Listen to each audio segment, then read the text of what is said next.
Welcome to Revolution Against Evolution. I'm your host, Doug Sharp. Your host, Rich Gear, here as well, and we have our special guest, Derek. Derek, it's good to see you again. Thank you. And you always look better than we do. Truth or lighting, I think you're going to get blown away by this. I have to admit that the topic he's talking about is something that I have to stretch to get my handle around. We were talking a little bit before the show started, so he's going to define terms for you. But the end result is, I think you're going to be very fascinated with this. So, Derek, I'm looking forward to that. The title of this show is 4.7 billion years is not long enough to create life. It's not long enough. I mean, it's a long time, right? You know, those evolutionists, they don't want to be pinned down to anything. They don't want any constraints. They like to be able to do anything, anywhere, anytime. You know, so I figured I'd throw their own constraints at them, meaning they want to have deep time. Well, let them have deep time. You know, I could even let them have their 13.7 billion years of the universe. Yeah. Because that only changes my model just a few points, you know, rather than, as we explained. And what you're saying, it still won't help them. It won't help them. Okay. No. All right. So we're letting the cat out of the bag a little bit prematurely, but you're going to give us the devil's in the detail. In this case, the angel. Right. Because this is like, it sounds like a heaven sent kind of an idea. I'm always fascinated by the people who really do this original research and really tweak my mind to kind of try to wrap around some of these ideas. So you worked this out on your vacation, and it came to you and as you were contemplating all this stuff while you didn't have anything better to do, right? Yeah, I was actually, I was in Mexico, and I was working on one of my machines. I'm a programmer, and I'm looking at the logic part, one of the logic elements I use. So a machine is comprised of a lot of different things that it needs to do, but before you do something, you need to make sure that it's okay to do it. And so a lot of my emotions before I can move something, I got to make sure there's a whole bunch of things that's okay before I can move that item.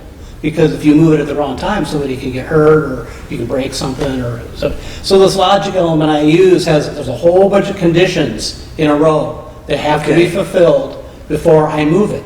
And there's also, on the other side of the logic, any one of another set of conditions will just scrap the whole thing. okay. Mm-hmm. But we're actually not even going to be talking about those conditions. We're going to be talking about this big line of conditions that I need for something favorable to happen. And I was in my hotel room there in Mexico, and I'm thinking about, because I was on the show one other time talking about statistics and probability, which was a good show, a lot of good points, but it doesn't really bring it home like this one does, in my opinion. So this is kind of something brand new that just came to you recently then? This has been something that's simmering. Okay. Pieces of it have been simmering, and they've been orbiting each other, and orbiting, and finally it came to... And of course, this is my favorite subject. So he's Mr. Chemistry guy. And so I've done some of these experiments Yes, I you're know, talking I remember. about. That's part of the orbiting cluster of ideas was I knew that you'd done this, so it was forefront. But what's funny is I didn't know anything about a lot of what, I mean, I know the chemistry, but I didn't know the details of a lot of these different findings that I'm going to be talking about. Okay. But basically what I did was I used the idea of flipping a coin, or like I have in this little glass here, I have 200 pennies. And if I assign what the model does is as you have atoms, every atom, there's different types of atoms. Some are smaller, bigger, and smaller than other ones are. And atoms are measured by their molecular weight. And that molecular weight is how many nucleons they have. A nucleon is a proton or a neutron. Those are very similar in size. So they just assign a basic standard unit to those nucleons called the atomic mass unit. Atomic mass unit, okay. AMU. And that's where you get your molecular weight from, right? Right. How many AMU is it? Another chemistry, organic chemistry term that's used is called the Dalton. It's the same thing. So if I say Dalton, I'm also saying AMU. I'm sure I'm going to say both. because some of it's in, you know, that's how I've gotten. So AMU is atomic mass weight or mass? Atomic mass units. It's a very easy way, quick and dirty way to say how big an atom is. All right, okay. How much mass it has. So I'm going to be saying numbers like 160, 200 Daltons, 160 Daltons. And what I'm saying is the different molecular weights of all these different compounds. Some of these compounds are small, some of them are relatively large, but they're not nearly the size of, say, one little bite of an RNA molecule, or definitely not even close to like 50,000 Daltons or AMU for a protein, or for a small protein. Wow. So what I've done is I've classified atoms by what their atomic mass unit weight is. Okay, so if an atom is, or if a compound, I'm sorry, if a compound is 100 Daltons, Okay. I consider that molecule, to create that molecule, I have to flip 100 pennies and have them all land as heads. Okay. Okay. Which is very, very hard to do. Extremely hard to do. Pretty much, yeah, the odds are. So there's your probability aspect. Okay. Now, the constraint, like we were talking about evolutionists hate constraints, there's two constraints I'm talking about. I'm talking about huge amounts of time that they want to add. Right. Saying, whoa, we got billions and billions of years. It must have happened sometime, somewhere. The reason why they say that, of course, to me, here's ghetto theology, because no one's Right. ever seen it. Right, exactly. So, you know, So we let them they gotta- have their yeah. billions of years. Right. And there's another constraint that I use, which is a common, it's one of the fundamental constants in physics. It's developed from the fundamental constants. It's called Planck time. And Planck time is the shortest amount of time that there is that makes any sense in the standard model of modern physics. It's the smallest amount of time. Okay. It is 5.4 to the 10 to the negative 44 seconds. Even has that memorized? Incredibly, Wow. incredibly short, impossibly short amount of time. Okay. That really, it doesn't make any sense to anybody. What does it mean? It's just a number that falls out of the constants of the three fundamental constants in physics, which is the gravity constant. And why is that important? Why is that important then? It's important in physics because the Planck constant is very, very important in physics. It's developed from the Planck constant. And since the Planck constant is very, very important, Planck time is very, very important. And Planck mass and Planck length is very, very important. Okay. So the reason why taking it's the various- important is because it's the shortest amount of time in physics, as we know it. Was that named after the physicist? Planck. That's Planck. Yeah, okay. That's And so what you're going to do is you're going to use the Planck time as the constraint in Right, your experiments. So if I want to flip, say if I want to run a simulation, Okay. I'd have to flip these coins. I got 200 pennies here because the 200 number is going to be important in a few minutes. I'd have to flip these, I had this worked out, 1 trillion, trillion, trillion, billion, and then 10 more times per second for 4.7 billion years to be able to finally get these 200 pennies to see one occurrence of all heads, or all tails. Whoa, okay. Just 200 pennies. Yeah. So this really brings it home right here. It's just something very, very simple, Well- $2 a change. What do you say when the There is a evolutionists, complexity. that's what, that's the theoretical. What evolutionists have said to me, well, yeah, that is open-ended, but you're assuming that the 100 heads is only going to be on the very last time you did it. What happens in the middle of that, it just suddenly happened. In other words, instead of trillion, but then That's again, an you got to excellent do it question. again. That's an excellent question. Okay. Yeah, it could happen the first time. Yeah, right. But it's not going to happen for a very, very, very, very long time after that. And that's not really how probability works. Probability works in Understand. averages.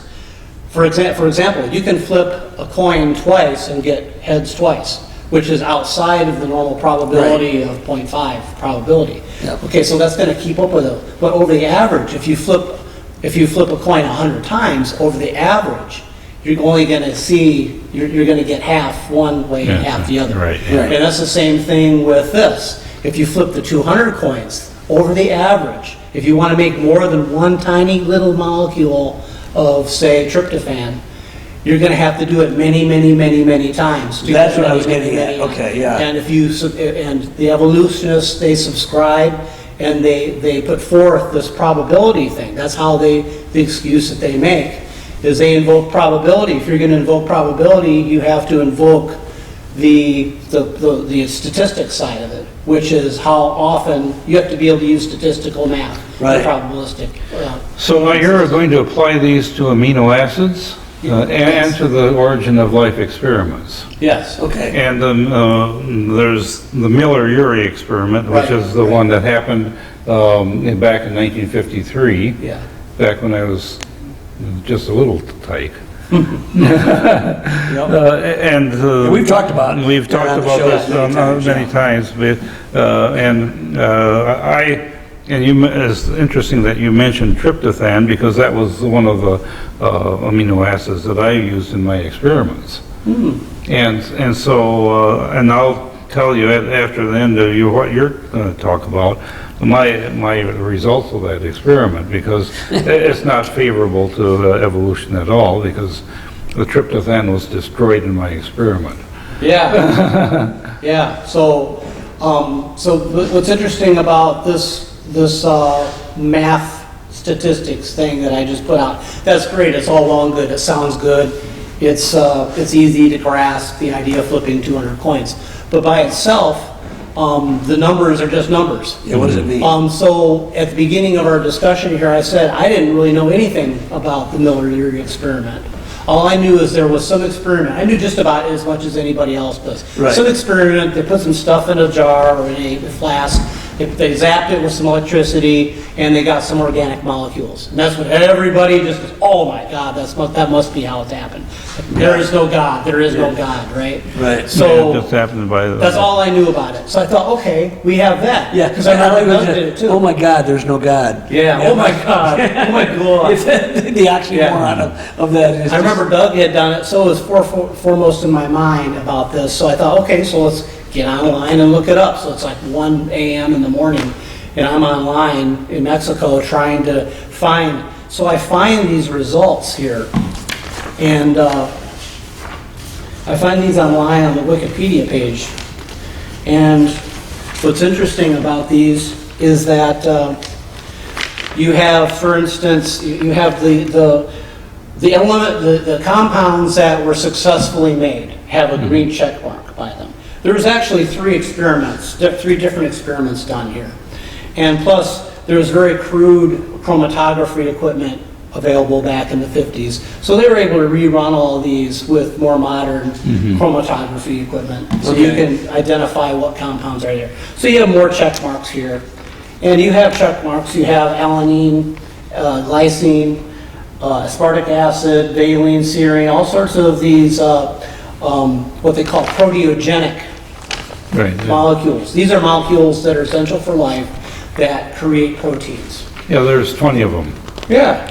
No, but it looks like you have a whole list of other ones that... Yeah, these are all of them, and there's a whole big list of these. These are all of them that were reported in the Miller-Urey experiments. So there's a lot here. So I looked at this, and I started looking up the molecular weights of each of these compounds. 89, 103, 89, 75, 133. And my model, these experiments were conducted over the course of, some of these are done over a course of days, weeks. They leave the spark going for a couple weeks. They intermittently turn it on and off, because you can't have it going all the time because that adds heat. You want to turn it off for a while so you can normalize the temperature and turn it back on. So we're talking about experiments that occurred over the course of days or maybe a couple weeks. That's the time frame we're talking about. And what I found was, and I have another graph here, that I was able to find a cutoff between those listed with the nice green check marks and the ones that have just red X's. These proteogenic molecules were not found. These molecules essential for life were not found. No. I was able to find a cutoff because among the ones that were found, the average molecular weight was 130 Daltons, 130, which what my formula does, or my model does, is it equates a minimum amount of time required to make this molecule. It doesn't predict the amount of time. That's chemistry. Okay. This predicts the minimum amount of time, because we know nothing happens faster than Planck's time. So if you do an attempt every Planck's time, Oh, I see what, okay, all right. so if you flip the coins, like say for instance for... If you do it that fast. Yeah, if you can do it that fast. Say for instance, where's my first one here? Well, we'll just pick this one here. Methionine. Okay, that has a molecular weight of 149 Daltons. Okay, so I get 149 of my pennies. I shake them up and I let them loose, but I have to do it every Planck's time, Wow. which is very, very fast. So fast. And if I'm able to do that, it would take 39 seconds is the minimum amount of time, which 39 seconds is well within our days or 2 weeks, right? And at that, has a green check mark after it. Okay. So what I found is all the ones that have, for almost all of them, almost all of the ones with the green check marks fall below this threshold of 160 or so Daltons. And what I have is my blue line are the ones that were found, my yellow, like orange line were the ones that were not found, and there's clear separation between the two. Now the 160 Daltons, that's 22 hours. A T-min minimum time of 22 hours, which is a day. So if you can imagine it taking a whole day to form a tiny little molecule, you're starting to get into the little bit of the far-fetched as far as how long it takes. Okay. Whereas for the 130 Daltons average of the successful molecules, you're talking about a time of a T-min of 73 microseconds, which is almost a millisecond, which is a very, very common amount of time for a kinetics of a reaction to take. On the order of milliseconds. That's normal. Okay. But it's not faster. But does that mean that cutoff you're talking about, does that like preclude life or something? Or, I mean, what's the significance of the cutoff? You're right with me. That's right what I'm getting to now. Okay, all right, good. That's right what I'm anticipating correctly, good. I just wanted to explain the model. No, good. And I wanted to start giving a little bit of the results of the model, that there seems to be a cutoff of 160 Daltons as far as the successful group of molecules, which are the ones with the green checks, versus the unsuccessful ones. The acids that we don't find are the unsuccessful ones, the ones with the red X's. Okay. Such as The ones with the red, tryptophan, yeah, such as tryptophan. tyrosine, It's completely essential for phenylalanine. life. Tyrosine not found, tryptophan not found. phenylalanine. Okay, so let's look at tyrosine. Tyrosine has a molecular weight of 181, which is way over 160. 181, I would have to flip coins, 181 coins, for 5,250 years to get one, At Planck's time. at Planck's time rate. Yeah, people have no idea how short that is. So That's an impossibly short amount In other of words, time. this is. It's easier to say, You're giving once the again- evolutionists you're giving them the most amount of time and doing the most. You're doing the longest length of time and the shortest amount of time to process it, and it's still taking that long. So Okay. I would have to be able to do a trial every billion, I would have to do a trillion, billion, and 10 more per second. So that's trillion, billion times 10 times per second. I would have to be able to shake these coins. And do that for 250 years to get one successful tyrosine Molecule. molecule. Okay, you're not talking about much of a quantity there. One. Just to get one. And you need, for there to be anything interesting, you need about at least a mole or half a mole, Yeah. which would Now, be a mole is what? only, yeah. A molecular weight of, Yeah. in, But the chemist, Yeah, I know that's a chemistry term, but yeah, it's not like whack-a-mole. Well, It's that's what I- it's 6.02 times 10 to the 23rd molecules. that's correct, that's exactly right. That's called Avogadro's number. So what they found is, if you get this same big, huge number that he just said, number of molecules, you can look at the molecular weight, for instance, 149, or let's say tryptophan here, 204. You'll know, and it's always true, that 1 mole of tryptophan, this huge ungodly number, is 204 grams. Yeah. Oh. So you need 204 grams of tryptophan in your primordial ooze for something. I'm not saying that anything would happen. Even I would then, say, yeah. if you want at least, if you want to give it a good old college try, at least have a mole of it there, you know, and put it in and see what happens. But you're not even getting, you're not getting a mole, you're No, getting, we're getting 1. Now, my experiment with tryptophan and tyrosine had the same results, is that basically continuing the experiment, you know, for a little while, with tryptophan that had been laboratory produced some other way. And it was in the right-handed and left-handed form. Right. It's DL form, okay. So we didn't consider the separation of those two molecules because life only uses the left-handed kind. Right. But my experiment destroyed those molecules, you know. Yes. It caused them to break down because they have ring structures on them. And those ring structures didn't survive the sparking. And so Right. oh yeah.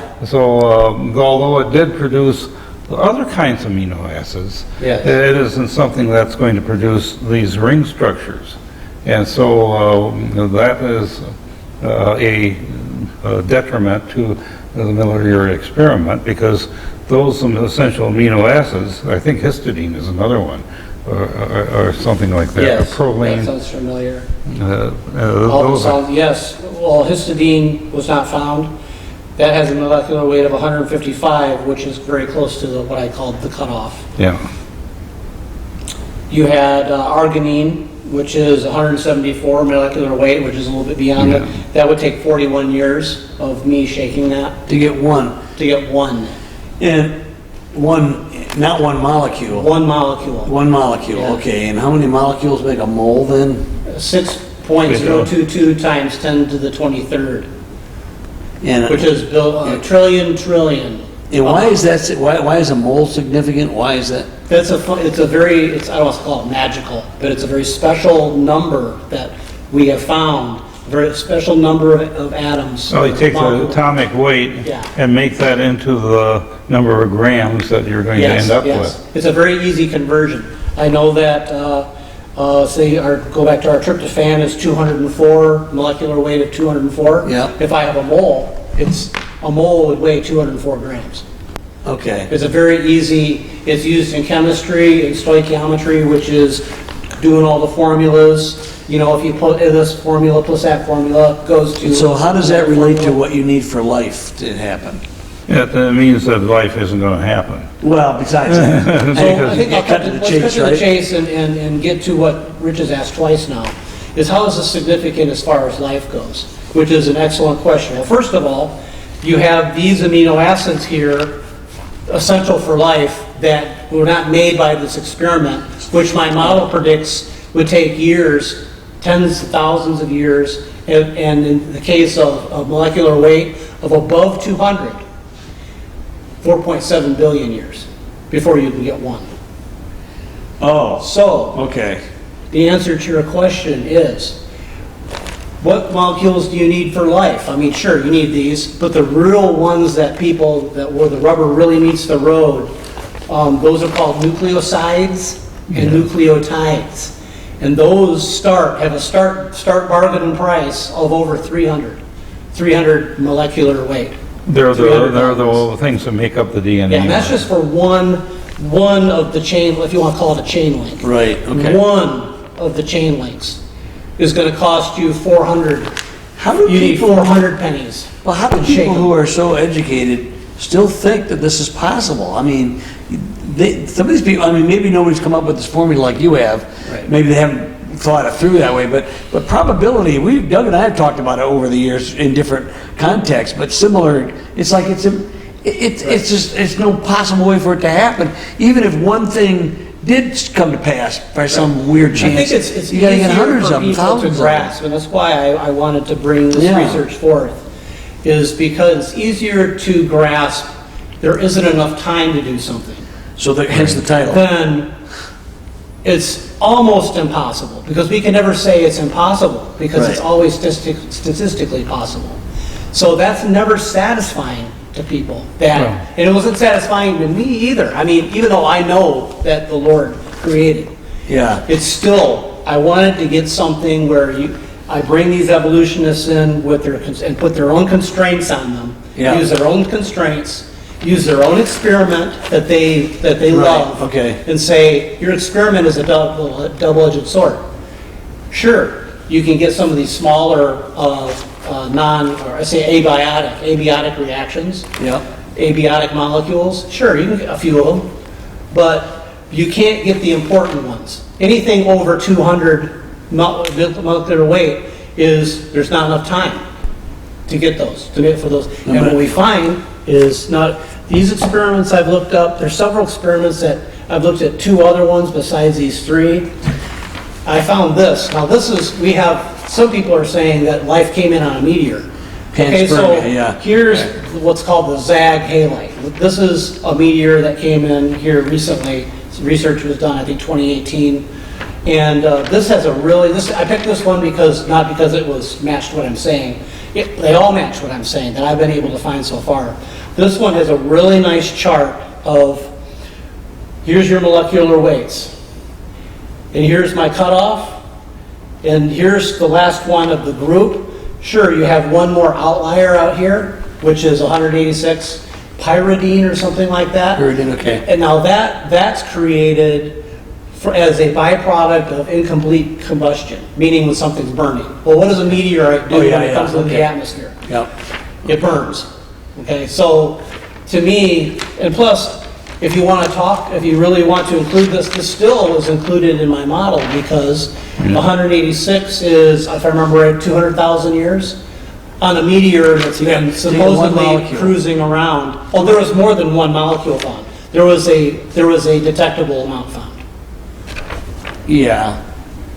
Now, the amounts I don't really get into, because that is like Doug's saying, some of them are favorable and work, some of them don't.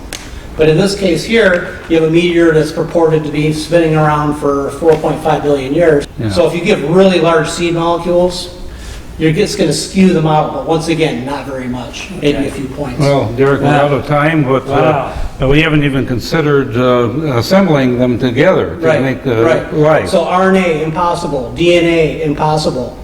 Tryptophan and a lot of the amino acids in your body, impossible, because they have molecular weights over 200. Wow. There you go. Well, we'll see you next time on Revolution Against Evolution.